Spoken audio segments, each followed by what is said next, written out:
Liam walked along the riverbank with slow steps, enjoying the quiet sound of running water. The alien forest around him was calm, glowing softly with blue and green lights from strange plants. He was exploring the far side of the colony world, a place where most humans never visited. Liam liked quiet places. They made him feel free.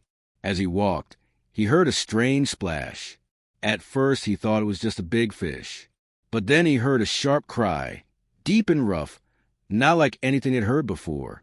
He moved closer to the sound and looked over the edge of the river. That was when he saw it. A large creature was trapped in the rushing water. It looked like a leopard, but not like any animal from Earth. Its fur glowed faint blue. Its long tail flicked wildly as it struggled. Its eyes shone like small stars. It was trying to climb onto a rock, but the strong current kept dragging it back under the water.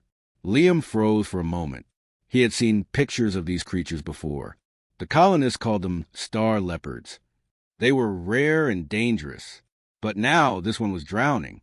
He swallowed hard. He knew he should not get close to it. One swipe of its claws could injure him badly.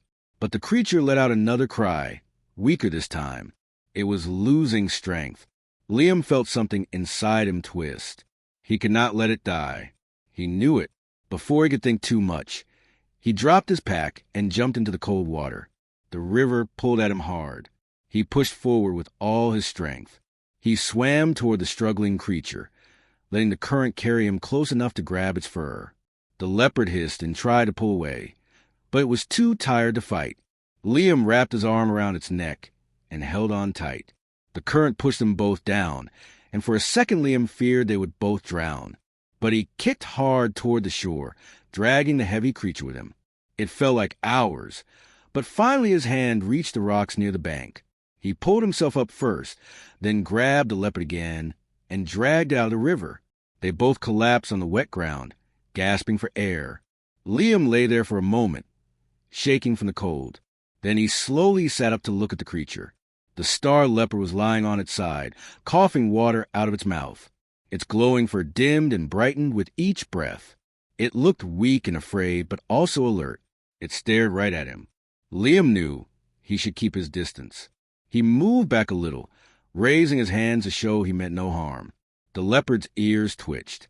It watched him with sharp, intelligent eyes, but it did not attack. It looked more confused and angry. "You're okay," Liam said softly, even though he wasn't sure the creature understood him. "You're safe now." The leopard blinked slowly, its breathing steadying a little. Then it lifted its head and looked toward the dark forest behind them. Liam followed its gaze. There was something there. The leopard kept making short, low sounds, almost like it was calling something. Liam looked around but saw nothing. The forest was quiet, only the soft glow of alien plants lighting the trees.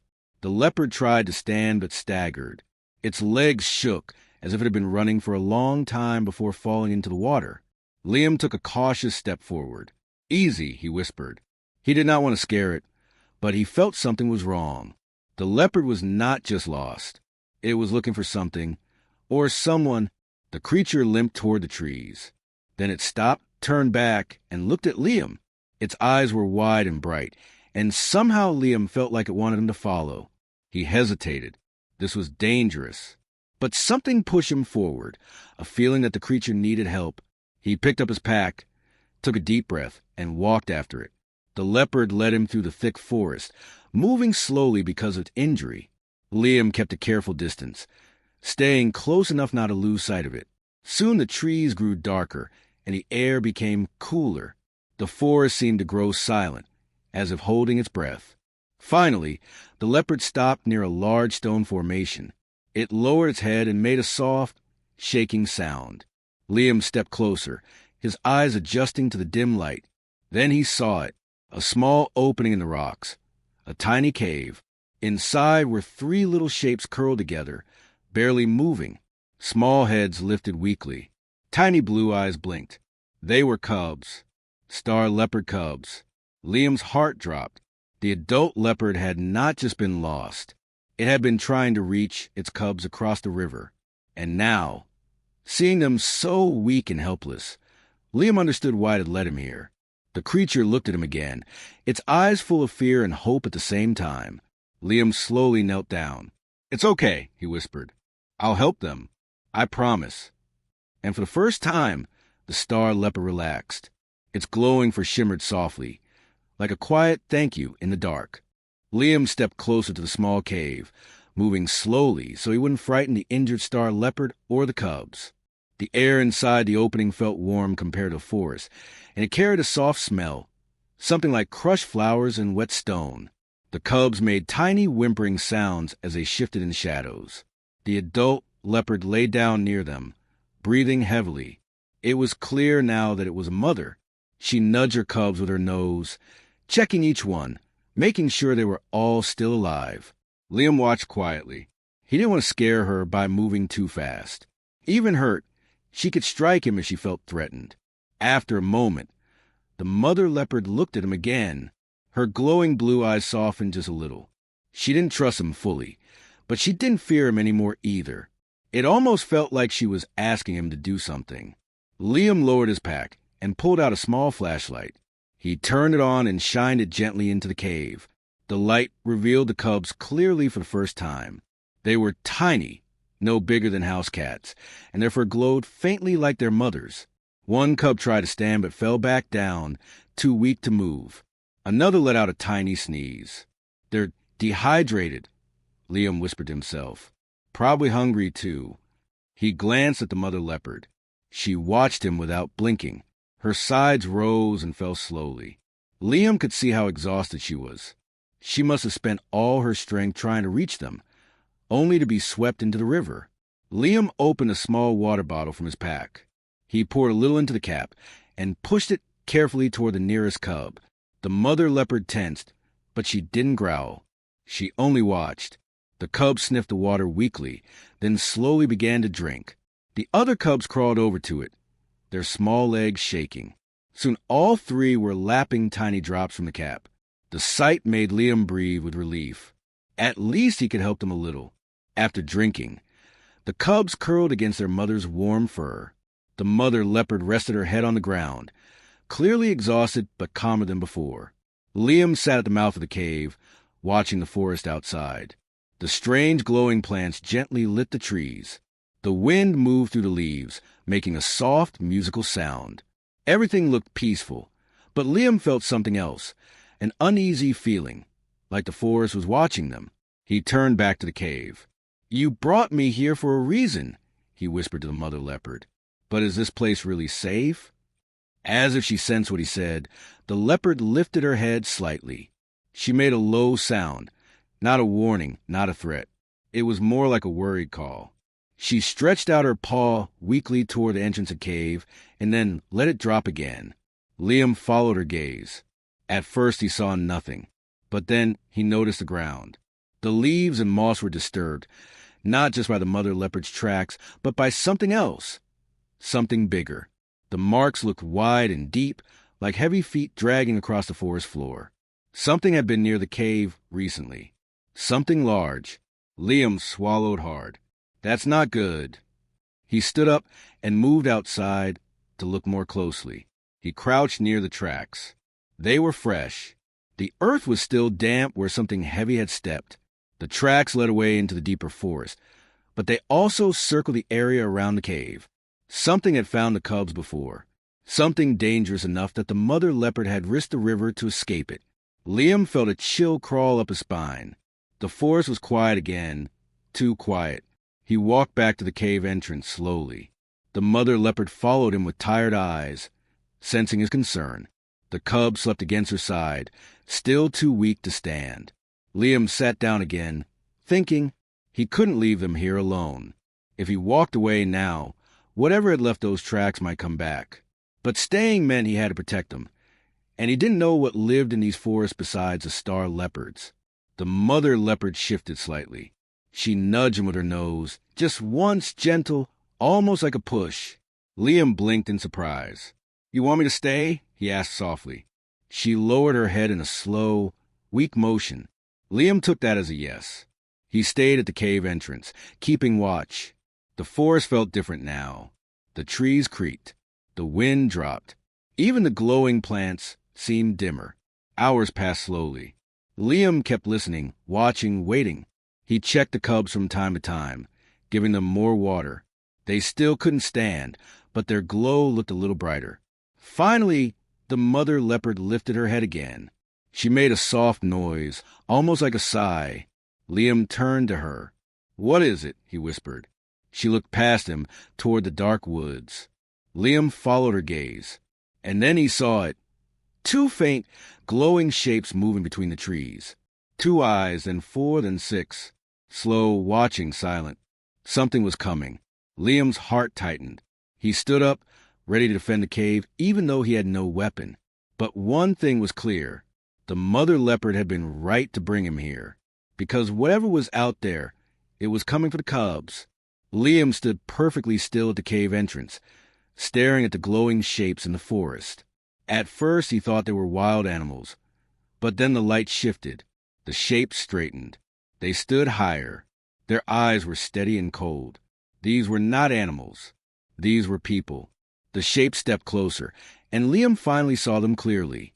3 tall figures walked out from behind the trees. They wore dark suits with glowing stripes and metal masks that covered their faces. Each one held a long energy spear. Their movements were smooth, sharp, trained. Hunters. Liam's breath caught in his chest. The mother leopard growled weakly behind him. Even injured, she knew these figures were not friends. The cubs woke and pressed closer to her side, trembling softly. One hunter raised a device and scanned the area. A low humming sound filled the air. Then a rough voice came from behind the mask. "Life signs detected. Multiple. The star leopard is here." Another hunter nodded. "Good. The buyer pays triple for a mother with cubs." Liam clenched his fists. He felt anger rise inside him like fire. These people weren't here to help. They were here to capture or kill the creatures he had just saved. He forced himself to stay calm and stepped a little forward, blocking the cave. The hunters paused when they noticed him. "A human," the first hunter said. "What is a colonist doing in this sector?" Liam tried to keep his voice steady. "I'm just exploring. I didn't know this area was restricted." "It is not restricted," the hunter replied. "It is owned by us." Liam didn't move. He didn't want them to see the cubs, and he didn't want to give them a reason to search the cave. The mother leopard watched, her glowing eyes full of worry. "There's nothing here for you," Liam said. "Just me." The 3 hunters looked at each other. They didn't believe him. The second hunter stepped closer and raised a spear. The light from his suit flashed across Liam's face. "Move aside, human. You're wasting time." Liam's heart pounded. He didn't have a weapon. He didn't have armor. But he couldn't let them in. He shook his head slowly. "There's nothing behind me," he repeated. "You don't need to check." The first hunter snorted. "Humans are terrible liars." Then he reached up and tapped the control on his mask. The scanner hummed again. This time, it pointed directly at the cave. 3 small life signs, the mask announced. One large but weak. Liam felt his stomach twist. The hunter stepped toward him. "Move. Now." The mother leopard let out a weak but sharp growl. The cubs huddled together, shivering. Liam made a choice. "No," he said firmly. The hunters froze. "No," the leader repeated. "Listen, human. You are nothing. You have no weapon. You have no power. Step aside or—" Before he could finish, Liam moved. He grabbed a handful of dirt from the ground and threw it into the leader's mask. The hunter stumbled back, yelling as the dust covered his visor. "Mask interference detected," the device said. The other 2 hunters reacted fast, lifting their spears. Liam ducked behind a tree as a bolt of energy cracked against the wood, burning a glowing hole through it. The forest exploded with movement. Birds flew up in panic. Leaves fell like rain. Liam ran. He knew he couldn't fight them head-on. He needed to draw them away from the cave. If he didn't, the cubs didn't stand a chance. He sprinted through the glowing plants, dodging trees as the hunters chased him. Energy bolts flashed behind him, lighting up the forest. The hunters shouted to each other, trying to corner him. "Circle left. Cut him off. Don't let him escape." Liam slid down a slope, scraping his hands on rocks. He ignored the pain. He had no plan except to stay alive long enough to protect the mother leopard and her cubs. He ducked behind a fallen log. The forest fell silent again, but this time the silence felt heavy and dangerous. The hunters were spreading out. He could hear their footsteps. He had only moments. Then, suddenly, a deep growl rolled through the forest. It was loud enough to shake the leaves from the branches. The hunters stopped moving. Another growl followed. This one came from behind the hunters. The mother leopard had called for help. A pair of glowing blue eyes appeared in the darkness. Then another, then a third. More shapes emerged, larger, faster, and much stronger than the mother leopard. A whole pack of star leopards. The hunters turned in panic. Fall back, fall back. But it was too late. The leopards charged from the shadows. Their blue fur shone like fire as they raced through the forest. The hunters stumbled and fired wildly, but the leopards were too fast. Liam stayed still, watching with wide eyes. He had never seen anything so powerful. The hunters ran deeper into the woods, chased by glowing shapes. Their shouts faded until there was only silence. The leopards disappeared again as quickly as they had appeared. Liam crawled out from behind the log. His heart was still pounding, but he was alive. Slowly, carefully, he made his way back to the cave. When he arrived, the mother leopard lifted her head. The cubs were calm again. Liam sat at the entrance and let out a long breath. He had chased the hunters away, but he knew they would return, and next time they would be angry. She woke up before sunrise. The world outside was still dark and quiet. The dragon slept beside the warm rocks, his wings folded gently around himself. Even in sleep, he looked powerful. But now, she was no longer afraid of him. Last night had changed everything. She sat up slowly and looked at him. His chest rose and fell with deep breaths. A soft sound escaped his throat, like a small rumble. She smiled. It felt strange, because only 2 days ago he had been a creature she had found injured and dying. Now he was something more. She could not explain it, but she felt it. A strange connection was growing between them, something she had never felt before. She went outside to collect water. The air was cold, and mist covered the ground. When she returned, the dragon was awake. His golden eyes watched her quietly. For a moment, they simply looked at each other. There was no fear, no anger, only understanding. "You're awake," she said softly. The dragon lowered his head, almost like a greeting. She stepped closer, slowly, giving him time to react. When she reached him, she saw the bandages she had placed the day before. They were loose. Carefully, she reached out to fix them. The dragon didn't move. He trusted her hand. His warm breath brushed her arm as she worked. She could feel the heat of his skin, the quiet strength inside him. When she finished, she stepped back. "You're healing fast," she whispered. He blinked, almost like he understood. Maybe he did. Later, she prepared food. The dragon watched her with calm eyes. When she gave him some pieces of dried meat and fruit, he accepted them gently without danger. He ate slowly, as if trying to show he meant no harm. A small laugh escaped her. It felt strange, but the moment felt peaceful. As the morning passed, the dragon tried to stand. He pushed himself up, his wings trembling.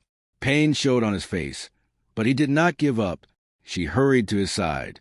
"Wait, slowly," she said. He looked at her and breathed deeply. With her hand on his side, he tried again. This time he managed to stand. He stretched his wings just a little before folding them again. She could feel the heat rising from his body. "You're strong," she said, "but you must rest more." The dragon lowered his head beside her. For a moment she reached out and touched him gently. His scales were warm and smooth.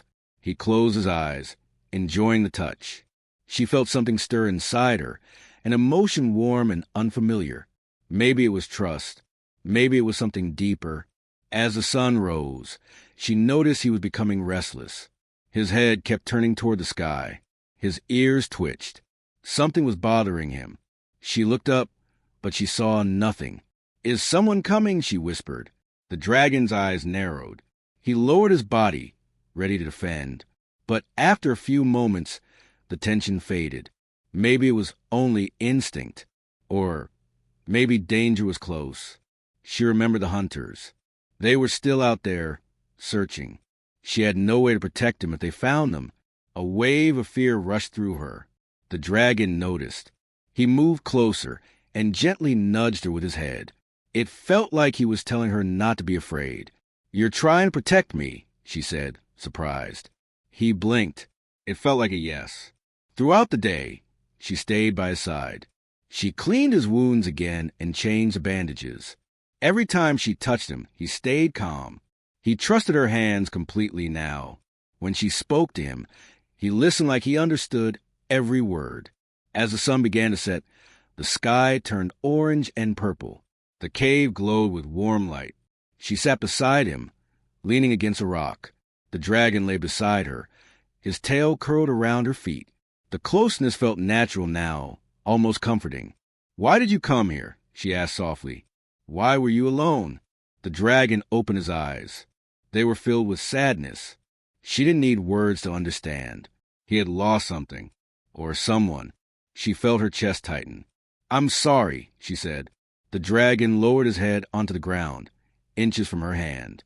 Slowly, she placed her hand on his snout. He didn't move. The touch felt peaceful, like the two of them were sharing a secret. Darkness settled over the world. She rested her head against the warm rock beside him. The dragon kept his eyes half open, watching everything quietly. He stayed awake until she finally fell asleep. Only then did he close his eyes fully. He trusted her, and she trusted him. Their bond was growing, stronger than fear, stronger than danger. It felt like the beginning of something powerful, something that could change both their lives forever. The night was quiet, but she could not sleep for long. A strange sound woke her. It was soft at first, like a low hum in the sky. Then it grew louder. The dragon lifted his head sharply. His eyes glowed in the darkness. He knew this sound. He had heard it before. It meant danger. She stood quickly and ran outside the cave. Her heart began to beat fast. In the distance, she saw bright lights moving across the sky. They were not stars. They were machines, large, shining, silent in a frightening way. She had never seen machines like this. They did not look human. They looked like they belonged to another world. The dragon stepped beside her, weak but alert. His wings trembled, and a deep growl rose from his chest. He was scared, but he was also ready to fight if he had to. "What are they?" she whispered. The dragon looked at her with sad eyes. He knew those machines. They were not hunters from her world. They were something far worse. They came from his world, Dragon's world, and they were searching for him. Suddenly, one of the machines shined a bright blue light toward the cave. The ground shook. She grabbed the dragon's wing, pulling him back, but he pushed her gently behind him. He wanted her safe. Then a voice echoed from the sky. It was not human. It was calm, cold, and powerful. "Return the creature." The voice said, "Step away." She froze. The dragon growled louder. His scales lit up with faint fire, but he was too injured to fight them. She knew it. He knew it. If they wanted to take him, they could, but something in her heart refused to let them. She stepped forward. "No," she said loudly. Her voice shook, but she didn't stop. "He is hurt. You will not take him." The blue light focused on her now. The ground hummed beneath her feet. She wanted to run, but she stood firm. The dragon crawled closer and placed his head at her side, protecting her even now. The voice spoke again. "You are a human. This matter is not yours." "It is," she said. "He trusted me. I saved him. I will not let you hurt him." There was a long silence. The machines hovered in the sky like cold stars. Then another voice spoke, softer, older, almost sad. "Human, do you understand what you are standing against?" "No," she admitted, "but I know he needs me." The machines shifted slowly like they were thinking. Then a beam of light opened in the middle of the sky. From it came something large, bigger than the machines, bigger than the dragon she imagined. A massive dragon appeared, with silver scales that shine like the moon. His wings spread wide, creating wind so strong she had to shield her face. This was no enemy from her world. This was a king. He landed softly on the ground. The earth trembled, but his eyes were calm, wise, and ancient. He looked at her first, then at the injured dragon behind her. "You protected him," the great dragon said. His voice was deep and warm, nothing like the cold machine voice. "Why?" She swallowed. Her heart raced, but she forced herself to speak. "Because he was alone," she said. "Because he was hurt. Because he trusted me." The great dragon stared at her for a long time. His silver eyes searched her soul. The injured dragon beside her lifted his head weakly and made a soft sound toward the Great One. It was a call, full of fear, pain, and hope. The great dragon lowered his head toward the younger one. He touched his forehead gently. "You are far from home," he said, "and you were hunted." The young dragon blinked with pain. The great dragon turned back to the girl. "You saved him when your own kind hunted him. You healed him when you could have left him. You stood between him and danger. You risked your life for a creature not of your world." She nodded, her hand shaking. "He would have died. And yet you stayed," the great dragon said. "Why?" She took a deep breath. "Because he is not a monster. He is kind. He is brave. And he is my friend." The great dragon blinked slowly, as if surprised by her words. Then he looked at the machines above. "The human speaks truth," he said. "Stand down." The machines slowly dimmed their lights and rose higher into the sky. The great dragon turned back to her. "The bond you formed, it is rare. A bond of trust between human and dragon is something ancient, something powerful." She looked at the injured dragon. He looked back at her with warm golden eyes. She felt the same connection she had felt before, stronger now, deeper now. The great dragon spoke again. "He cannot stay here, but he does not want to leave you." Her heart broke. "Then what happens now?" "You stand between two worlds," the great dragon said, "and you must choose. If you come with him, your life will change forever. If you stay here, you will never see him again." She looked at the dragon she had saved. His eyes begged her silently, not to save him again, but to stay with him. She reached out and touched his nose. "I choose him," she whispered. The great dragon nodded. "Then your journey begins." The sky opened with bright light. The wind rose. The young dragon wrapped his wing around her to shield her, and together they stepped into a new world, a world where she no longer belonged to only humans, a world where she became a bridge between two lives, a human who stood between worlds.